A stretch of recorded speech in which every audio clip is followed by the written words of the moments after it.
নমস্কাৰ বন্ধু বান্ধৱীসকল, আজি মই আপোনালোকৰ লগত আলোচনা কৰিম এই 5টা সপোন দেখিলে কেতিয়াও প্ৰত্যাখ্যান বা আওকাণ নকৰিব, জানক ইয়াৰ আচল ৰহস্য। গতিকে ইয়াৰ বিষয়ে সবিশেষ জানিবলৈ হ'লে আহক প্ৰথমে ভিডিঅ'টি আৰম্ভ কৰি লওঁ। বন্ধুসকল, মানৱ জীৱনত সপোনৰ বহুতো মহত্ব ৰৈছে, কাৰণ সপোনবোৰৰ কোনো নহয় কোনো অৰ্থ থাকে। ই আহিব লগা সময়ত আমাক ভাল আৰু বেয়া সংকেত প্ৰদান কৰি থাকে। আমাৰ ঘৰতেই হওক বা ঘৰৰ আশে পাশে বহু লোকেই কোনো নহয় কোনো সপোন অৱশ্যেই দেখে, আৰু ইয়াৰ ভিতৰতে কোনোৱে নিজকে সপোনত মৃত্যু হোৱা দেখে, আৰু কোনোৱে কয় আজি সপোনত মই উৰা দেখিছোঁ আদি বিভিন্ন বস্তু সপোনত দেখা যায়। ইয়াৰে কোনো সপোনৰ বিষয়ে আমি হয়তো জানিব পাৰোঁ আৰু অধিকাংশই সপোনৰ অৰ্থ আমি নাজানিবও পাৰোঁ। সেয়েহে আজিৰ এই ভিডিঅ'টিত মই এনে 5টা সপোনৰ বিষয়ে আপোনালোকক ক'বলৈ গৈ আছোঁ।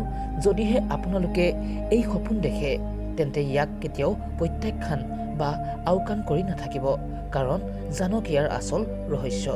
বন্ধুসকল, ইয়াৰ ভিতৰতে 1 নম্বৰতে হৈছে, যদিহে সপোনত আপুনি নিজকে নিবস্ত্ৰ অৰ্থাৎ বিনা কাপোৰত দেখা পায় তেন্তে ই বেয়া স্বপ্ন। ইয়াৰ অৰ্থ হ'ল আপুনি নিজকে অসহায় আৰু অসুৰক্ষিত অনুভৱ কৰিছে। ইয়াৰ অৰ্থ হ'ল আপোনাৰ কাষত বা লগত কোনো নাই। 2 নম্বৰতে, যদিহে সপোনত আপুনি কাৰোবাৰ মৃত্যু হোৱা দেখিছে তেন্তে ইয়াৰ অৰ্থ হ'ল আপোনাৰ জীৱনলৈ কোনো ডাঙৰ সলনি আহিব পাৰে।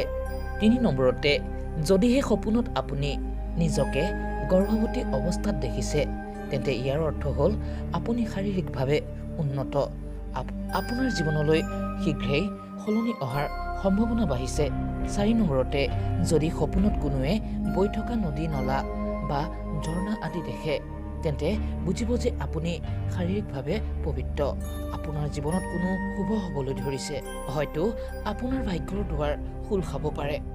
5 নম্বৰতে, যদিহে নিজকে সপোনত আপুনি উৰি থকা দেখিছে তেন্তে ইয়াৰ অৰ্থ হ'ল আপুনি আপোনাৰ সপোন পূৰ্ণ কৰিবলৈ যথেষ্ট কষ্ট কৰিবলগীয়া